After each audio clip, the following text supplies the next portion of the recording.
Hey, what's up guys, and welcome back to another video on the channel. It's been about 2 to 3 months since we last did a Real Madrid news, although today's video is not quite a news, it's more of a story to kind of sum it up really, but I thought it was interesting, so let's talk about it. um, but yeah, I mean, when I'm recording this, Real Madrid on the day are back to playing football. Of course, club football is back after 2 weeks of some really boring football.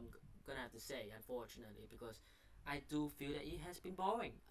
Yes, there have been some good games, like Bellingham absolutely starring against Italy, or Mbappe, who we'll talk about later on as well, scoring an absolute delight against Netherlands. But the rest of the games have been boring. Let's be honest. There haven't really been a lot of games. I mean, you could say that you know um, Scotland qualifying for the Euros and Norway potentially not have been interesting. But more of that aside, club football is what we really want to witness. I think there will be another international break in about a month's time. Isn't that going to be as well? So yeah, I mean, those people who actually love international football, of course, we have Euros next summer as well. So yeah, there's just gonna be some interesting one. But back to the club football stuff. After some really boring few weeks, um, of course, while international football is still on the way, it doesn't mean that news and stories and rumors are not circulating. Of course, you know, people like Madrid Extra, or the admin and people who run the Twitter and Instagram of Madrid Extra still continue putting out these stories from other outlets, of course. So I was scrolling through Instagram. Um, of course, this is a Twitter version, but I was scrolling through Instagram, and I saw this news story, and I was thinking to myself, let's talk about it one day, and here we are, because I found it very interesting. Now, before I get into it, do you note that with every single piece of news you read online, take it with a pinch of salt, because the level, look, I have no idea how trustable and how correct, or whether the news are false or true they are, right? Of course, you have to bring in the questions. How do they get to know these news, especially considering that on your screen you can see that it's for next summer. How do they have these news? Why do they have these news? Why are they publishing it? Of course, maybe because they want to get attention. But how did they get it? Why did they get it? Stuff like that. That I think a lot of people will be wondering. So realistically, we have no idea how they've gotten it. Could this just be a piece of fake news? It could be. Could this be reliable? Could this be really what Real Madrid planned next summer? Maybe. Which is why I'm gonna call it a story and not a news, because news, when you say news, it has to be 100% sure. You have to be like, this is a breaking news. This is a news that we are all 100% confirmed, and we are gonna present it. But we have no confirmation from anyone except for Relevo and the people, obviously the admin of Relevo, and obviously the admin of Madrid Extra, who then reposted it. So I think this is just a bit of a story, it's a bit of circulation. So just take it with a pinch of salt. There's no point overreacting to it. Of course, you might have a bit of a, wow, are we actually gonna do it? Or, meh, I don't think so. But, don't get triggered, don't get too excited as well, to be fair. So yeah, just take it with a pinch of salt, not too heavily as well, because these news are not news, they are stories. So yeah, but this is interesting because I think this was 3 to 4 days ago, really, when this came out. So like I said, scrolling through Instagram, saw this, and I was like, interesting. Let me just read it out to you. You guys can already see on the screen. Real Madrid sports plan for next summer 2024. Try to sign Kylian Mbappe. We'll talk about that. New left back, preferably Alphonso Davies. We'll talk about that. Try to sign a new right back. We'll also talk about that. And lastly, arrival of Endrick, which is the only confirmed news here. You know, I can say it's a news because Hendrik's arrival has always been planned. It's been planned since last winter, last November. I mean, it's been about a year now since Hendrik has been officially announced that he will join in 2024 the summer. So we know that Hendrik is joining. We know that he will be arriving. Like that is the only concrete, confirmed part of the story. But let's talk about other three stories here because I feel interested. You know, because transfers are very interesting, of course. Because let's talk about this. Real Madrid this season, coming into this season without a number 9, I don't think anyone expected us to challenge for the Champions League. I don't think anyone expected us to challenge for La Liga, and I still don't think anyone do. I think Man City, Bayern Munich are too strong, and I think Barcelona will bounce back. I still think that way. Why? Because these three sides have number 9s. You're talking about Harry Kane, you're talking about Erling Haaland, and you're talking about Robert Lewandowski. Three of the best number 9s in the world. To compete with them, you will need your overall team, including players who are not number 9s, to put up crazy numbers in terms of goals and assists. So let's not overreact. Let's not think ahead of ourselves. But of course, this obsession that we're not going to do anything this summer, we're going to do it next summer, has always been a thing. And it always seemed like after the Bernabeu gets, redeveloped and obviously the new Bernabeu gets built, Perez would spend some money to bring in players like Mbappe, bring in players like Endrick, bring in players like Alphonso Davies, bringing these mega signings in to unveil. Just like what we did when he first got elected in 2000, basically when he brought Luis Figo in. And of course, we saw what happened in 2009, that crazy summer. Cristiano Ronaldo, Benzema, I think it was Xabi Alonso as well, Kaká. There have been these odd, random summers that he just goes and splash the cash. He doesn't do it every summer. He does it every 10 years or so. So realistically, everyone's expecting 2024 to be that summer, especially considering the Bernabeu will be ready by then. So can we have a bit of hope? Can we dream? Can we just live in a fantasy and just be like, I wish? Of course we can, but like I said earlier on, take it with a pinch of salt. Don't get too excited. Don't get over the moon. Don't get too over delighted, because obviously it's a story. But let's talk about Mbappe. Let's talk point by point. Kylian Mbappe. Now what happened this summer? Pretty simple.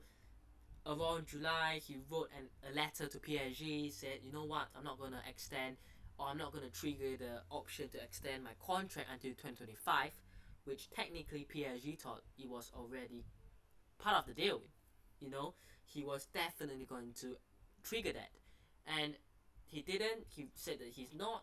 PSG then panicked and basically put him in a group of players like Julian Drexler, Paredes, I think it was as well, many other players who they don't want to train, basically trying to sell him.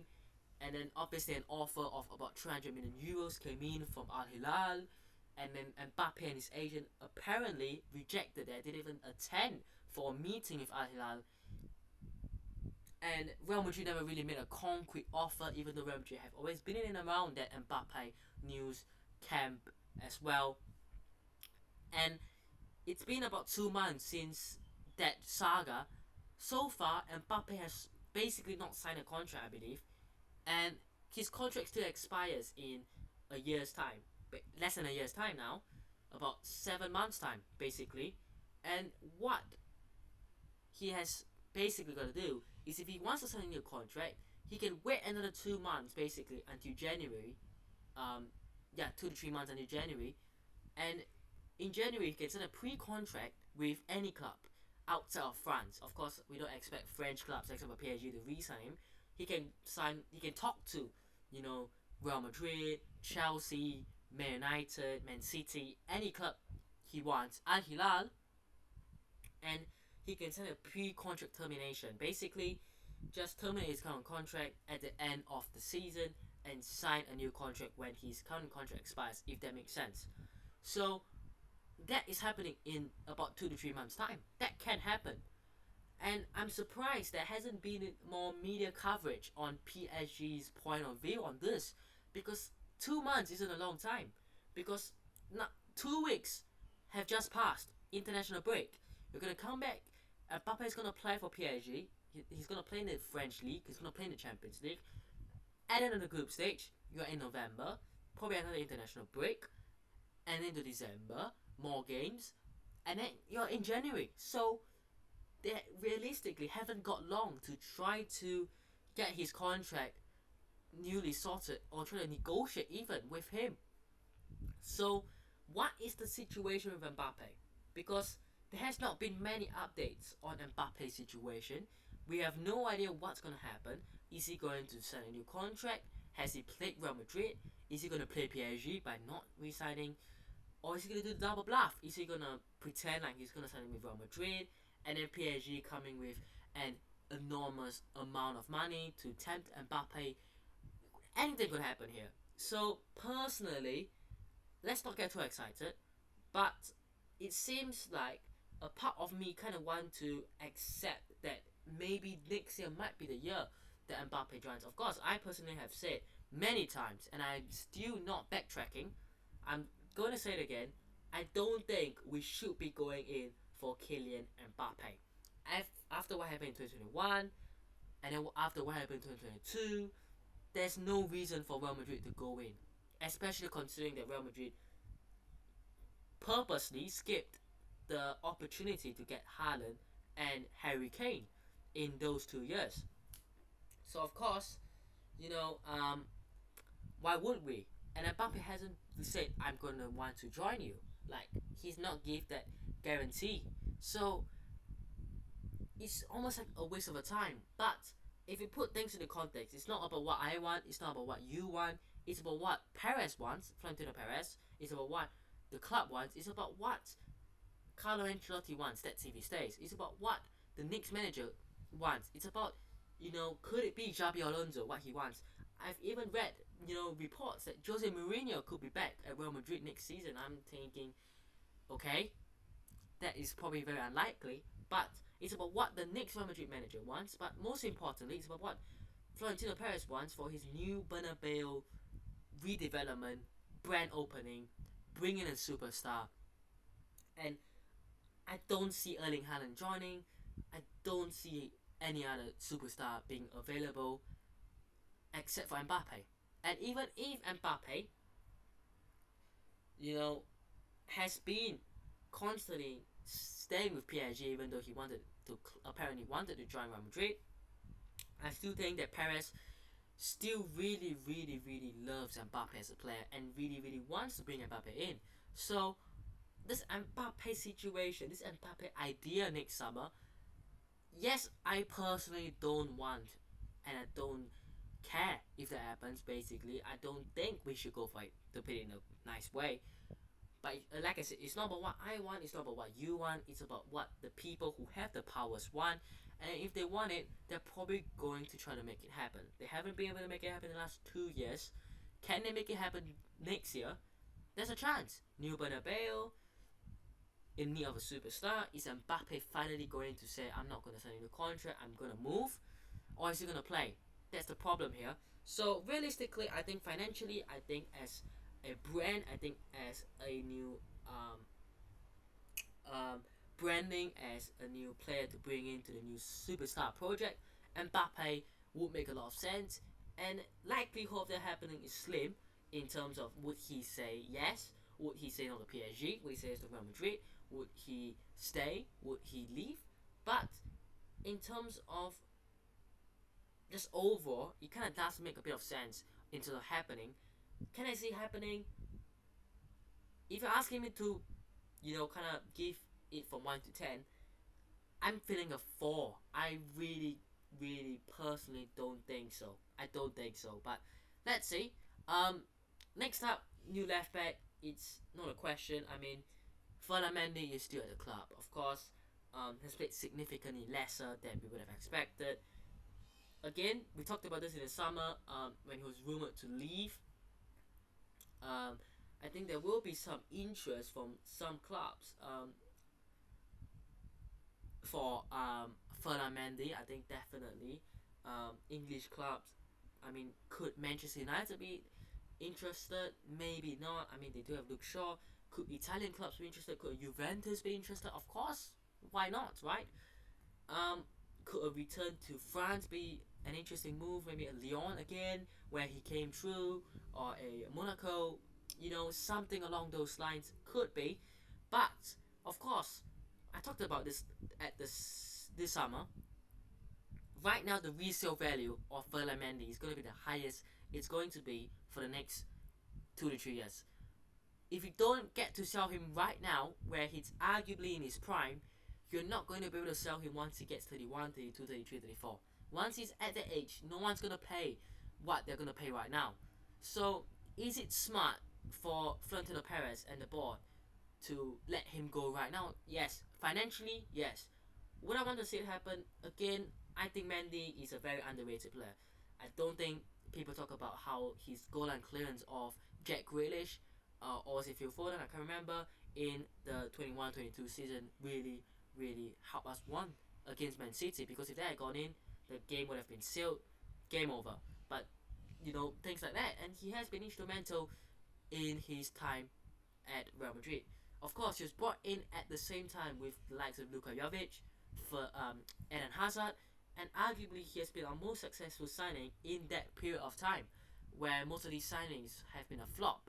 So if it does happen, we have to appreciate Mendy for what he has done, but of course you kind of have to let go. He's not going to be here for a long time.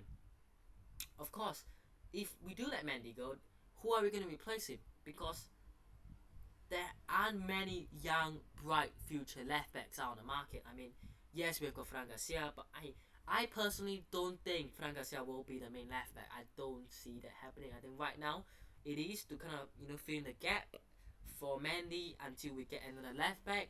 But I don't see the idea of Fran Garcia being a future starter for the club, for the team. So could Alphonso Davies be a good option?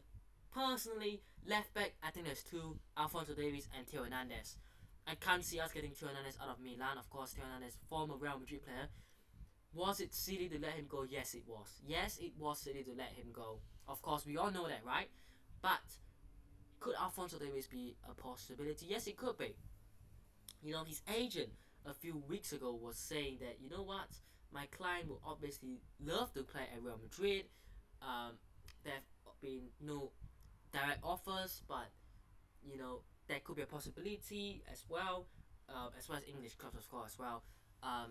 But of course, it does seem like he's open to the idea. It does seem like that could happen. As I said earlier on with Mbappe, after the renovation of the Bernabeu, could we see a 2009 B-Tech version, summer window, where we sign a couple of high-profile players like Mbappe and Davies? We could, maybe, but let's see what happens. Of course, the left-back spot, I don't think is our biggest concern. I think a striker is more than anything. And guess what? We talk about what we want to bring in every summer. We talk about a left back or a right back or a centre mid or a winger or a centre back, but we never talk about a striker. Mbappe is not going to play striker right now. Bellingham is essentially the false nine slash attacking midfielder slash striker. You could consider him, but he's not going to be the long-term solution. And yes, he loves scoring goals, and yes, letting him play in the system he plays in fits him. But when he plays for England, he's got Harry Kane ahead of him, and he's still scoring goals. It's not like having a striker in front of him affects him. It's just how you utilize Bellingham. It's just the way it is. You can play a striker and Bellingham in the same system as long as the system is the right system for Bellingham and for the number 9. So personally, I think that it doesn't really matter, because guess what? If right now we're playing basically a 4-man midfield with Bellingham. If we bring a striker in, it will be a 3-man midfield. Bellingham, Camavinga, Valverde, Tchouaméni as the options to rotate, and you got Ceballos as well. 5 solid midfield options for 3 spots. Perfect. You got a striker, you got Vini, you got Rodrigo, you got Anthony coming in as a backup next season as well. So personally, you look at that front line, you look at the midfield, you look at the defense. If we do bring in someone like Alphonso Davies, it would be one of, if not the best team in Europe, because the midfield, you've got Valverde for his pace, you got Bellingham for his attacking numbers and output, you got Camavinga, maybe Tchouaméni for his defensive stuff, and Camavinga maybe on the bench, Ceballos on the bench, you got Vini, you got a striker, and you got Rodrigo. Some would say that Mbappe could be the striker, but Mbappe clearly is not a striker. So, would it be sensible to go for Mbappe? That's the question now. But if you look at the team, if we bring in a proper striker and we bring in an Alphonso Davies, that would be one of, if not the greatest team in Europe right now. It could certainly challenge Man City and Bayern Munich, that's for sure. I think the problem is we're lacking a striker. And in my opinion, Bayern Munich and Man City don't have midfielders in their squad like Real Madrid that can be there for the next 10 to 15 years. They don't have Bellingham, they don't have Valverde, Camavinga and Tchouaméni. They don't have 4 young, talented midfielders for the next 10 years. They just don't have. So, we have the upper hand in the midfield, but they have the upper hand in the striker. So, bring a striker in, and we are sorted. Could it be Mbappe? Could he play striker? Can he play striker? That's the biggest problem here. Who knows? But Alphonso Davies could happen. I don't see it happening. Out of 10, I'll give it a 3. I think there's less chances of Alphonso Davies happening compared to Mbappe, but let's hope for a shocker. A new right back. Realistically, there's again like left backs. The full backs in the street are lacking. Of course, whoever been linked with before. Reece James, I can't see that happening. Hakimi, could we bring him back? Of course, the relationship with PSG is not that great. Would PSG want to negotiate with Real Madrid anymore? I don't know. I don't think so. So let's see. Currently, Carvalho and Vasquez, I see us playing these two until 2050. So yeah. Let's see what happens in the right back slot. But like I said, we talk about left back, we talk about right backs, but let's talk about striker. We need a striker. Bring a striker in. Joselu is the short-term solution. Endrick is a long-term solution, but not yet. So we need a striker to fill the gaps, which is why I think it was last year, I actually thought that Dusan Vlahovic would be the perfect Benzema replacement as well, because he has an age profile that probably could fit for the next 2 to 3 years. His experience, he's already played in the top flight in Serie A. So what's so bad about a player like him? And I'm not saying just him, it can be other players as well, you know. So let's see what happens. And lastly, like I said earlier on, Endrick coming to the club. It'll be exciting. 16-year-old coming in, but let's give him at least 2 years to try to find himself in. Of course, for a 16-year-old to move from Brazil to the biggest club in the world, it's obviously a lot of adjustment and settling in. Not just his life, but also the football. Personally, it would have been great to see him with a player like Benzema to guide him. He doesn't have that now, so we have to bring in another player at number 9 that has the experience and the capability in leading and nurturing basically Endrick as well. But like I said earlier on, to wrap it up, let's take this with a bit of a pinch of salt. Realistically, who knows what this story actually is, whether it's true, false or not. No one knows, because it's a piece of story that has just come out of basically nowhere. So take it with a pinch of salt. But if you guys want to get a bit happy, sure thing. But yeah, I hope you guys have enjoyed today's video. Hit the like button if you did, subscribe to the channel on already, and I'll see you guys in the next one. Peace.